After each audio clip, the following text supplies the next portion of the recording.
The announcement came with flowers. That was the part Saravan remembered longest. The throne hall had been filled with pale silver blooms, expensive imported, the kind that only grew in the deep orbital gardens of the second moon, and the Empress had smiled at her daughter across 30 ft of polished stone and said, the words like they were a gift, you have been selected for a historic diplomatic posting. The court applauded. Saravan stood in her ceremonial dress, white and gold, the colors of Vethira.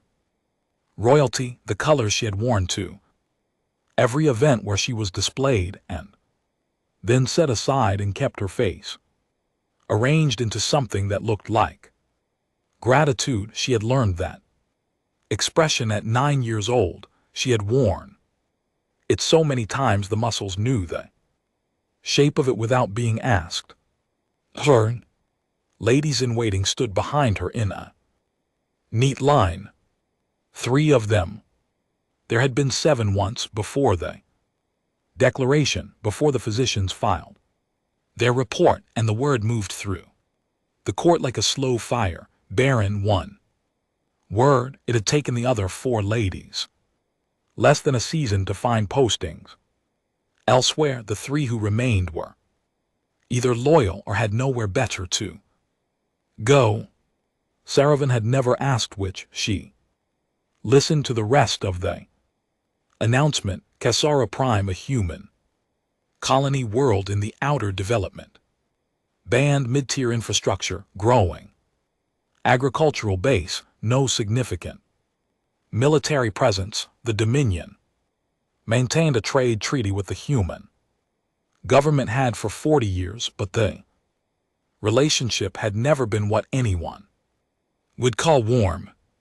A posting there was, by any honest measure, the outer edge of nowhere. The Empress called it a times historic gesture of cross-cultural cooperation. The court called it generous. Saravan called it nothing, because she had learned a long time ago that calling things what they were in public was a way to make enemies you couldn't afford. She bowed. She said, thank you. She walked out of the throne hall with her spine straight and her hands loose at her sides, and she did not look back at her mother's face. The documents arrived the next morning. Transfer papers, diplomatic credentials, a bio file stamped with the standard notation she had come to think of as her shadow, diplomatically non-viable. Special posting recommended. She had looked up that phrase once in the Imperial Administrative Codex. It meant not useful for marriage alliances, store. Accordingly, she packed light. There was not much to bring that meant anything.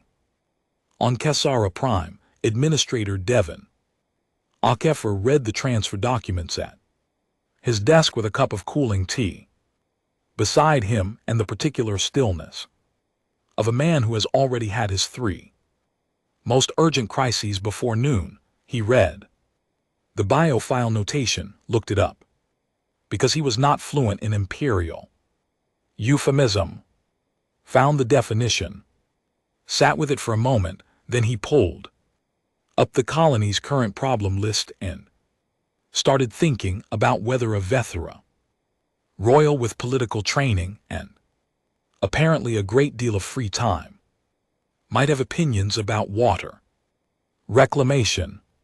He scheduled a welcome meal, nothing elaborate, a working dinner. He had 800 people depending on a water system that was losing pressure in the eastern channels, and he did not have time for ceremony.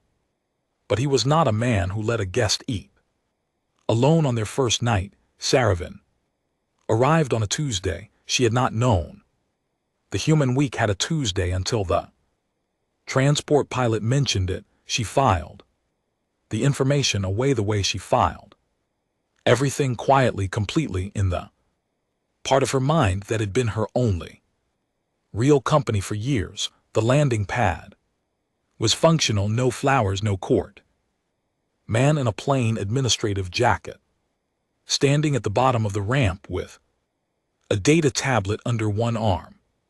She noted this with the automatic assessment of someone raised to catalog every room.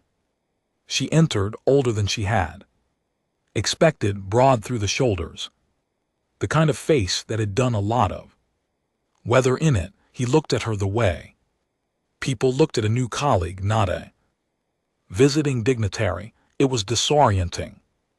Administrator HFY, he said, and put out his hand. She shook it. Humans did that. She had read about it. It was still strange, the directness of it, the way it skipped 30 layers of Vethera greeting protocol and arrived immediately at contact. Princess Saravan, she said. I know. Welcome to Kasara. He glanced at the sky. It was doing something complicated with the cloud cover piling up toward the eastern range in a way that meant rain by evening. Dinner at 7:00. I'll send someone to show you the quarters. They're not much, but the bed is good. He turned and walked back toward the main facility. She stood on the landing pad for a moment. He had not bowed, had not called her times, Your Highness, had not performed the 12-beat formal greeting that all Dominion dignitaries used, which she had spent 2 days rehearsing the human response to on the transport. He had just said dinner at 7:00 and walked away. She followed him. The dinner was a working meal, which meant there were documents on the table alongside the food, and Devon HFY ate with the focused efficiency of someone who had been skipping meals and was correcting that as a practical matter rather than a pleasure. He did not ask her about the Dominion, did not ask about the court or the Empress or why Princess was posted to a colony world at the edge of nowhere. He pushed a report across the table. Water reclamation, he said. Eastern channels. We're losing about 12% pressure per week, and we can't find the source. I've had 3 engineers on it for 2 months. She looked at the report. It was a filtration membrane degradation issue. She could see it in the pressure differential data, a specific failure pattern she had read about in a Vethera agricultural engineering study 4 years ago, because she'd had nothing else to read and the library had been there. Your membrane replacement cycle is wrong, she said. The mineral content in your groundwater is higher than your system was designed for. It's calcifying the secondary filters faster than the maintenance schedule accounts for. Devon looked at her. You have an engineering background? No, she said. I have a great deal of time I needed to fill. Something shifted in his expression. Not pity. She knew pity had been marinated in it, could identify it at 40 paces. This was something else, recognition. Maybe of a specific kind of long patience. Can you write that up? He said. What you just said with the data? Yes, then I'll have it in front of the engineering team by morning. He went back to eating. She went back to the report. Outside, the rain came in against the windows, the way she had predicted, from the clouds, steady and without drama. She had solved one problem nobody in the Dominion had ever asked her to solve. A problem before. She picked up her fork and ate her dinner and did not let herself think about what that meant yet. The night was quiet. The colony hummed its small functional hum around her. She was 30 light years from the throne hall and the flowers and the applause. She slept that night without dreaming. She would not notice that for another 2 weeks, the absence of something she had lived with so long she had stopped knowing it was there, but it was gone. And it did not come back. 6 months passed the way useful months do not. Quickly, not slowly, but full. The water problem was fixed inside 2 weeks. The engineering team implemented SciFiStories, revised maintenance schedule, and watched the pressure stabilize with the slightly stunned expressions of people who had been staring at the same problem for so long they had stopped believing it had a solution.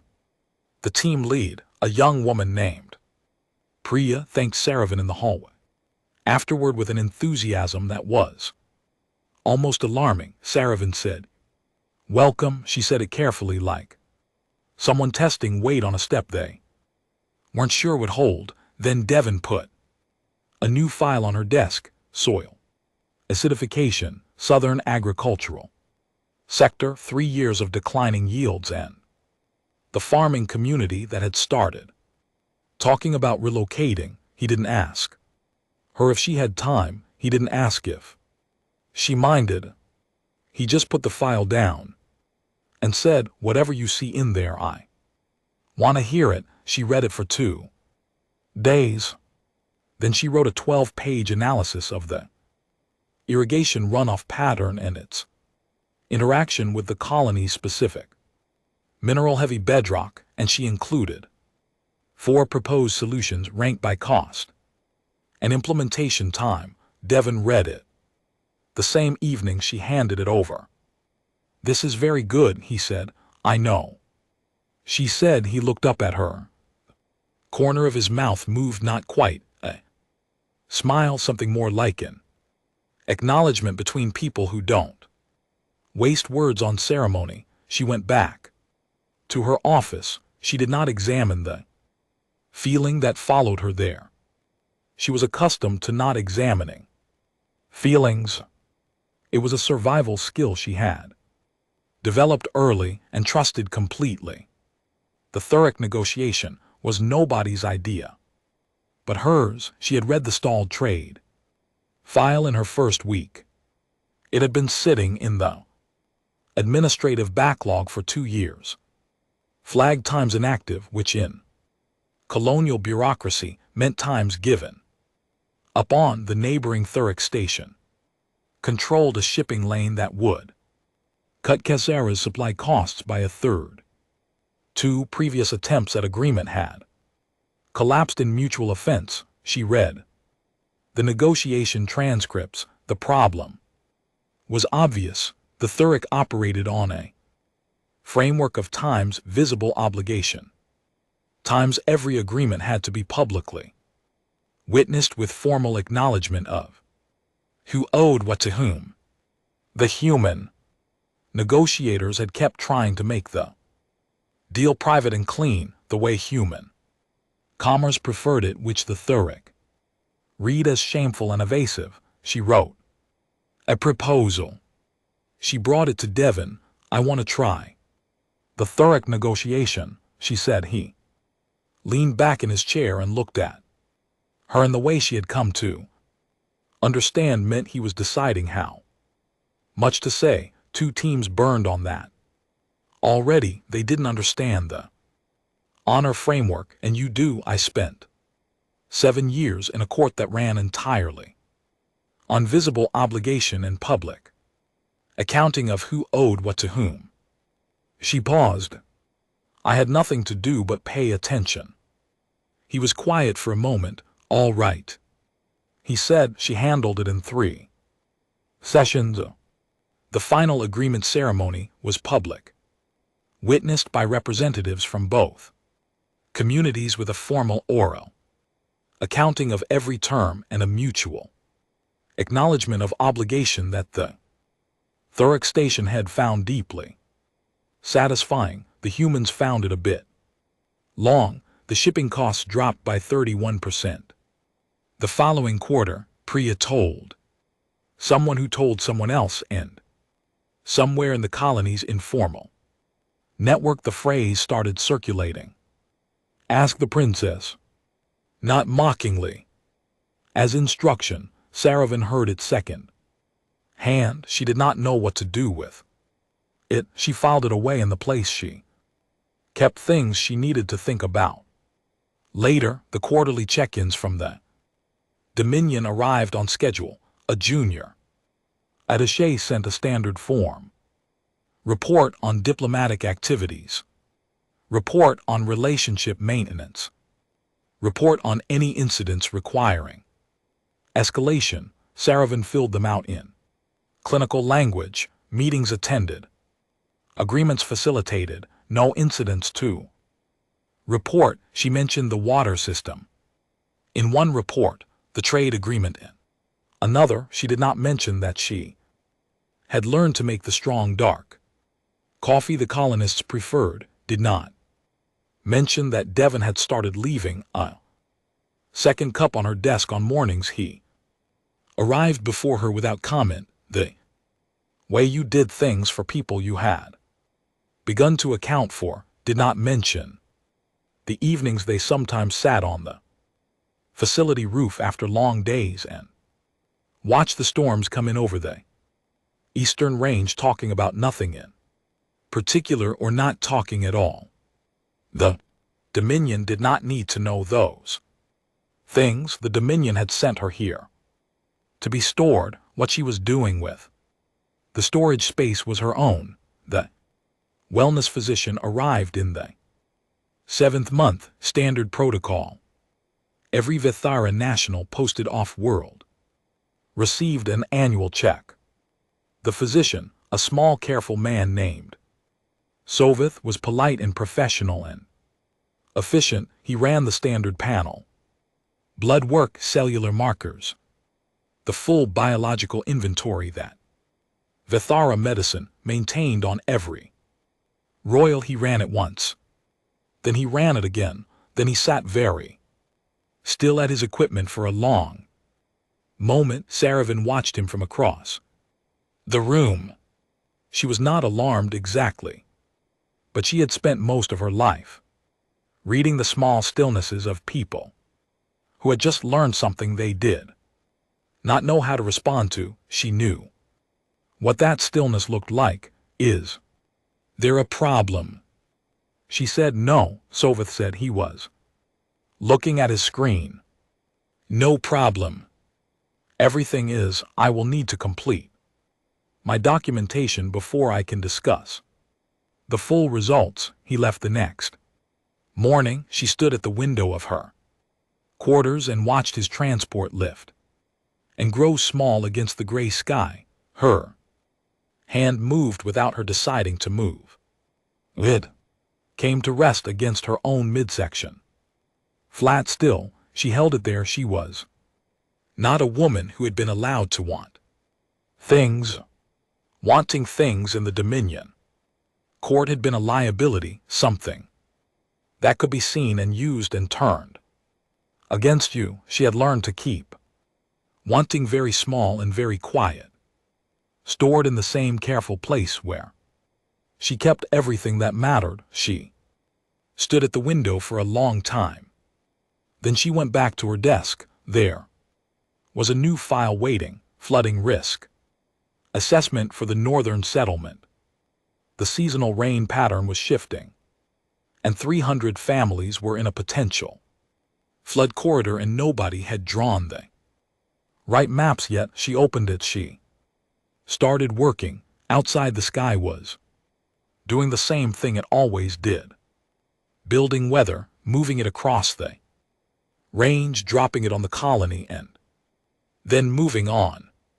Indifferent, enormous, not cruel, just large in a way that made cruelty seem like a small and local problem. She worked until the light changed. She did not yet know what was coming, or perhaps she did in the deep part of her that had always known things she was not permitted to say. Either way, she worked. It was the only thing she had ever found that asked nothing of her except competence and gave back something that felt quietly and without ceremony, like being real. The report reached Director Chell's desk on a Wednesday morning. She read it once, Quickly, the way she read everything a lifetime of medical administration had trained her to scan for the relevant data point and discard the rest. She found the relevant data point in the third paragraph. She read that paragraph again. Then she closed the report, stood up, walked to her private office window, and looked out at the Capitol's skyline. For a long time, Director Chell was not, by nature, a woman who panicked. Panic was for people who hadn't built contingencies. She had spent 30 years building contingencies. She had built them carefully, quietly, in the spaces between official records, and they had served her well. But contingencies required anticipating the problem. She had not anticipated this. The report moved up the chain with the speed that things moved when they carried the right kind of danger. By afternoon, it was on 3 desks. It should not have reached yet. By evening, someone had made a very bad decision and forwarded it directly to the Empress's private secretary. By the next morning, the Empress knew. Vesu of the Vithara Dominion had ruled for 31 years. She had navigated succession crises, border disputes, 2 near wars, and the slow, complicated work of managing an empire that was always slightly larger than anyone could comfortably hold. She was not a woman easily surprised. She read the report. She set it down. She asked for Director Chell. The emergency council convened within 48 hours. 14 people in a room that usually held 100, with the door sealed and the recording protocol suspended. Saravan's full medical history was on the table. Not just the recent wellness report, but everything. Every examination, every official document going back to her 16th year. The imperial legal scholar was a man named Veth Arden. He was 70 years old, had been practicing Dominion law for 50 of them, and had survived 3 different administrations by being very precise and very quiet and very willing to tell powerful people things they did not want to hear. He had been reading the founding compacts since he received the summons. He had been reading them with the particular focus of a man who suspects he has found something catastrophic and needs to be completely certain before he says it out loud. He was certain, under the founding compacts of the Dominion, he said, and the room went very still, a child born of Vithara royal blood, and any party recognized under a standing treaty agreement carries full standing in the line of dynastic succession. Language is explicit. It was written to prevent contested claims, to ensure that any child of royal blood, regardless of the other parent's origin, could not be legally excluded. He paused. The human government holds recognized treaty partner status under the border compact of 40 years ago. Nobody said anything. The child, Veth Arden continued, because he was a man who finished what he started. If the biological assessment is accurate, holds full succession rights under Dominion law. There is no provision for exclusion based on the non-Vithara parents, species, or origin, because the founding compacts predate contact with any species other than our own. The drafters did not anticipate this specific situation. The Dominion's war minister said we could contest the treaty classification. On what grounds? Veth Arden said the war minister did not have grounds. We could reclassify the biological assessment. Someone else said they did not look at Chell when they said it. Chell did not look at them. The assessment was conducted by a registered imperial physician under standard Protocol, Veth Arden said. Contesting it requires a formal inquiry. A formal inquiry creates a record. A record creates a problem. The Empress said. Her voice was level. It had been level for the entire meeting. The council members who had served longest were the most unsettled. By that, they knew from long experience that Vethu's levelness was not the same. As Vethu's calm, the room waited. How old is the child? The Empress said. Veth Arden checked his notes. 4 months. By the most recent wellness data. 4 months. She had had 4 months since conception to find a legal route. A reclassification. A renegotiation. A quiet administrative solution. She had spent those 4 months planning. A trade summit. She had spent those 4 months assuming the posting was working exactly as designed. Her inconvenient daughter stored in the outer band, out of sight and out of succession and out of the question, the declaration, the Empress said. The original Baroness declaration. Who signed it? Chell met her gaze. I signed it, along with 2 senior physicians. Standard triple certification and the basis, a pause. The kind of pause that answered the question before any words arrived. Standard assessment findings, Chell said. The Empress looked at her for a long moment. Veth Arden, she said. Empress, if the original declaration were found to have been inaccurate, what would that mean legally? Veth Arden set down his notes. He had known this question was coming since he walked in the room. He had prepared the answer with the thoroughness he prepared all things. It would mean that Princess Saravin was removed from viable succession status on false medical grounds. It would mean that her posting, structured explicitly around that status, was itself improper. It would mean that any individual who knew the declaration was false and allowed it to stand was liable under the imperial honesty statutes. He looked at nothing in particular. Those statutes carry significant personal consequence. The room was very quiet. Outside the sealed doors, the capital continued its ordinary day. Ships moved through the sky. People went about their business. The empire ran on its familiar tracks. Enormous and certain of itself, in the room 3 people did not look at each other. The Empress stood. We will manage this quietly, she said. Nobody asked what times. Quietly times meant. Everyone assumed it meant the same thing.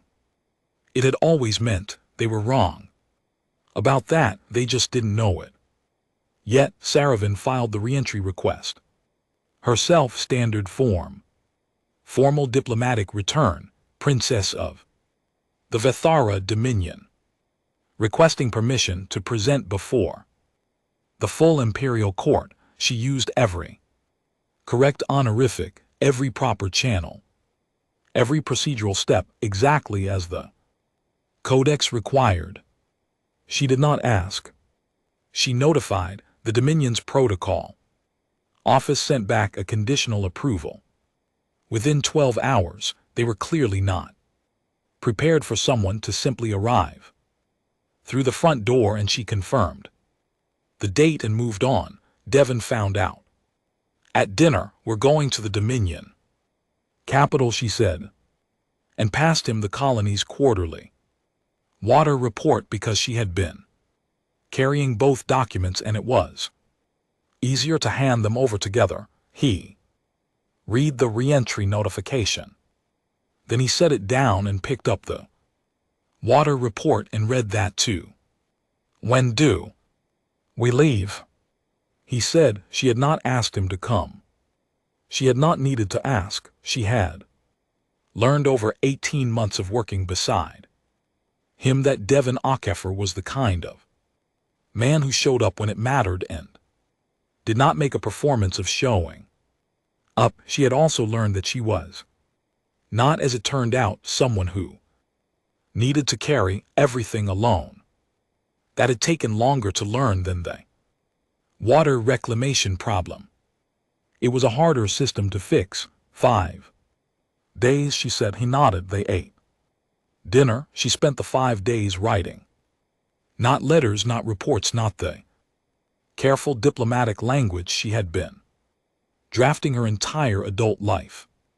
She wrote a legal brief, 63 pages, fully sourced, built on documents she had been collecting for 11 years, since the day she turned 16, and sat in a physician's office while 3 doctors read her own diagnosis in the flat, careful voices of people delivering important news they were not actually sorry about. She had known, even then, that something was wrong. Not with her body. With the room she had started keeping records the following week, small things, at first dates, names, a phrase she overheard, a document she was not meant to see but was left where someone who paid attention would find it. She had filled 7 encrypted personal files over 11 years, and she had brought all 7 of them with her to Kesara Prime because she was not a woman who left her foundations behind when she moved.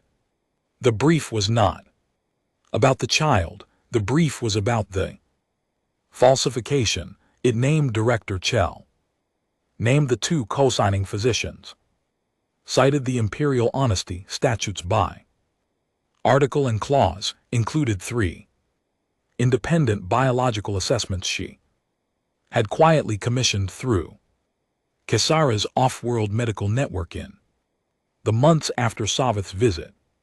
Assessments that told her clearly and redundantly what the Dominion had known and hidden for 11 years. She was never Barren. She had just been inconvenient. They arrived at the capital on a clear morning. No transport fanfare, no escort, a colonial shuttle, a man in a plain jacket, a woman carrying a child, and a data package that weighed 63 pages and 11 years. The court was assembled in the Great Hall.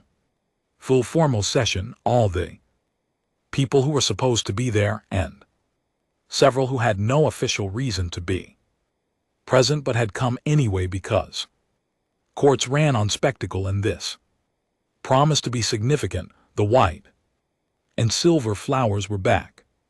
Of course they were. Saravin walked in and did not look at the flowers. She looked at the throne and at her mother, and then she turned to the assembled court and began. She did not argue her worth, did not argue her rights, did not make the speech of a daughter asking for recognition from a mother who had withheld it. That speech was for a different woman in a different story. She presented evidence. She walked the court through the falsification, through the honesty statutes, through the legal standing of the founding compacts and what they said precisely and unambiguously about the child in the carrier on Devon's back, through every name, every date, every document, in the clean, orderly voice of someone who had been paying attention in the room while everyone else assumed she was merely sitting there. It took 40 minutes. When she finished, the hall was quiet. Director Chell was in the 3rd row. She was very still. A formal tribunal, Saravin said, is requested under Article 7 of the founding compacts. The grounds are documented falsification of imperial medical records, improper alteration of succession status, and the 11-year concealment of the same. She said, the data package on the floor of the hall. She stepped back. The Empress had not moved during the 40 minutes, had not shifted in her seat, had not looked away, had not done any of the small things people did when they were uncomfortable and wanted the room to know they were reacting appropriately. She had just watched her daughter, really watched her, and she had seen, gradually and with a particular kind of weight, what she was actually looking at.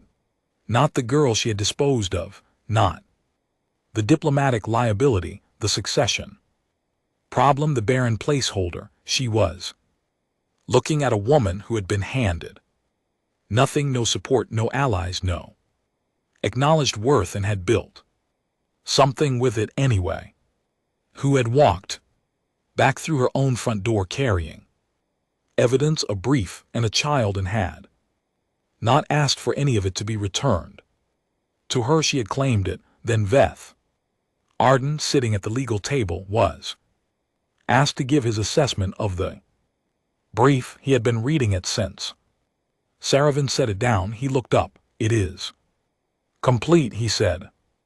"It is accurate. The evidentiary chain is sound." The Empress turned to Devon. He had been standing to the left, slightly back, not part of the presentation, just present. The way he was present, solid and unhurried. "Administrator Akafor," the Empress said, "you will give your account." Devon shifted the child's carrier slightly on his back. He looked at the Empress with the specific expression of a man who had been shot at, rained on, argued with, and bureaucratically ground down across 20 years of colonial administration, and had learned that all of those things were in the end just whether she arrived. He said, "She fixed the water system. She fixed the soil problem. She negotiated a trade deal that had been stuck for 2 years. She ran flood assessments, resettlement planning, 3 rounds of infrastructure review." He paused. "The Dominion sent her to fail at a posting that didn't matter. She solved everything we put in front of her." He looked at the Empress. "That's what you accidentally built," he said, "while you weren't paying attention." The hall was very quiet. Behind the Empress, someone in the court made a small, unguarded sound. It was not laughter. It was the sound of recognition, the involuntary noise of a room discovering that it has been looking at the wrong thing for a very long time. Saravan stood in the center of the hall. Her hands were loose at her sides. Her face was not arranged into gratitude. It was arranged into nothing except the clean, patient expression of someone who had made her case and was willing to wait for the world to catch up. She had been waiting her whole life. She was very good at it. The tribunal ran for 9 days. It was not a dramatic 9 days. Tribunals rarely were. When the evidence was this good, there were no surprise witnesses, no sudden reversals, no moments that would make interesting telling later.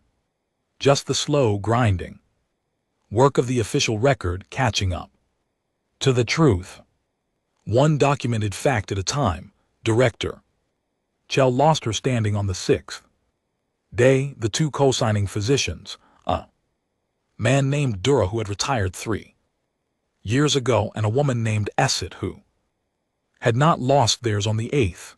The documentation Saravan had assembled was thorough past the point of contest. Veth Arden, presenting the tribunal's preliminary findings, used the word times, systematic times, twice. The second time, it landed on the room like a stone dropped into still water, and the ripples went in every direction. On the 9th day, the falsification was entered into the imperial record. It would stay there permanently. That was what formal tribunal findings meant. They could not be quietly shelved or administratively buried. They sat in The official history of the Dominion. Like a scar, visible to anyone who looked for as long as the record existed, Saravan had known that when she filed the request, she had filed it. Anyway, the reinstatement ceremony was offered. Standard procedure for an improperly removed succession member. Full honors, the formal reversal of the Barrenness Declaration, a public acknowledgement of status. Saravan declined the ceremony. The protocol office sent a confused follow-up because there was no provision in the codex for declining a reinstatement ceremony. She wrote back 3 sentences explaining that she was not interested in a ceremony, she was interested in a working appointment, and they could sort out the paperwork for whatever title they needed to attach to it and send it to her when it was ready. The protocol office sat with this for 2 days. Then, because bureaucracies eventually find a way to accommodate what they cannot refuse, they created a new position. Vithara Human Colonial Liaison. Full diplomatic standing, seat at the outer council table, mandate covering all formal contact between Dominion interests and human colonial territories. In the development band, the position had not existed before. Saravan had written the terms herself in the same quiet way she had written the water analysis and the trade proposal, and the legal brief from the place in her that had spent years reading everything because there was nothing else to do, and had accidentally become the only person in the room who knew how all of it connected. She signed the appointment papers on a Tuesday. She noted the day and allowed herself privately the small pleasure of the symmetry. The founding compacts were read in full by the legal division for the first time in over 200 years. It took 3 months. The findings were significant.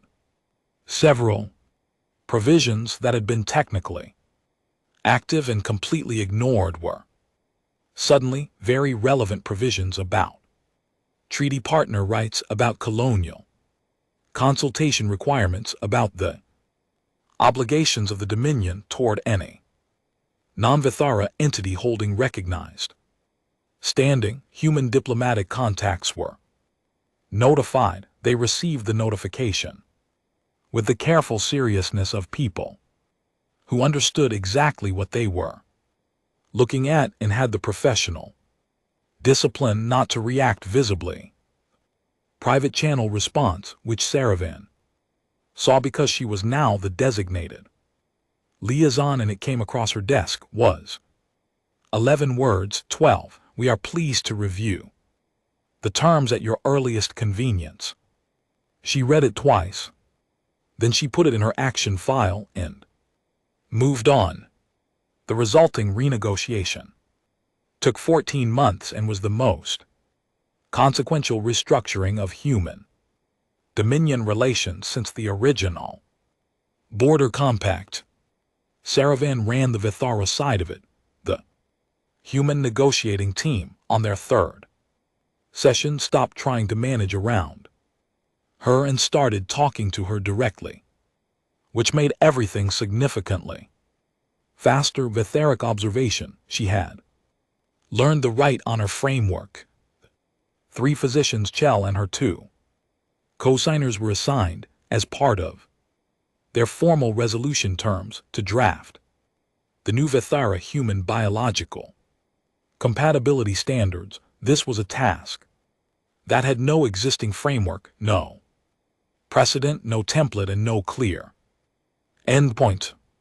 It would require them to work across disciplines they had spent careers dismissing, consult with human medical researchers they had never acknowledged as peers, and produce documentation that would be reviewed by the very legal office that had just finished documenting their professional misconduct. It was expected to take between 30 and 50 years. Veth Arden, when informed of the assignment, made no expression whatsoever. He had the particular gift of the very experienced for absorbing information that others would find either satisfying or troubling with equal neutrality. Saravan, when she signed off on the terms, made no expression either, but she held the pen for a moment longer than necessary before she set it down.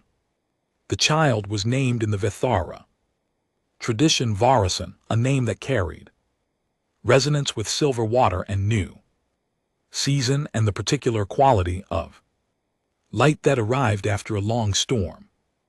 Her second name was Kasara, not a Vithara name, not an imperial name, the name of the colony world where her mother had learned for the first time what it felt like to be asked what she knew. Both names were entered into the imperial succession record by the protocol office without comment because the legal division had been very clear, and the protocol office had learned over the previous 9 days that clarity was the current operating mode of the imperial administration. The Empress attended every council meeting Saravan ran. She had no official reason to attend most of them. The outer council meetings were below her formal level. Her presence was unusual enough that it was noted in the administrative logs and required an explanatory notation. The notation, written by a junior secretary who did not fully understand what he was documenting, read, Empress in attendance, purpose unknown. Saravan noticed. She had always noticed things even when she was not supposed to, even when it would have been easier not to. She said nothing, did not acknowledge it, did not thank her mother, did not confront her mother, did not perform either reconciliation or coldness. She ran the meetings. She did the work. She let her mother sit in the third row and watch. It was she had decided enough. Not because she had forgiven everything. Some things did not resolve into forgiveness, and that was honest, but because she was no longer the woman who needed the accounting. The record existed. The truth was in the official history. What her mother did with the remainder of her years was her own business. 6 weeks after the tribunal, Saravan went home, not to the capital. To Kasara. She had kept the office, kept the colony, negotiated as part of her appointment terms the right to base her operations from the development band rather than the capital, which the protocol office had also never encountered before and had also eventually accommodated. She arrived on a Tuesday. It was raining against the eastern range, the same way it always did. Davon was at his desk. He had in her absence managed a dispute between 2 settlement districts over water allocation rights, finished the northern flood mapping, and apparently also repaired the colony's main data relay by himself because the maintenance contractor had been delayed 3 weeks. He looked up when she came in. Welcome back, he said. She sat down at her desk. There was a file on it. New problem, groundwater contamination in the southern agricultural sector. Early stages, 300 families in the impact zone. Preliminary data only. He had left it there for her. She picked it up. She read the first page. The contamination pattern was consistent with a specific kind of industrial runoff she had read about in a Vithara mining regulation study 2 years ago. The solution was not obvious, but it existed. It would take time, and it would not be easy, and it would require 3 separate systems working together. instead of separately, but it was there.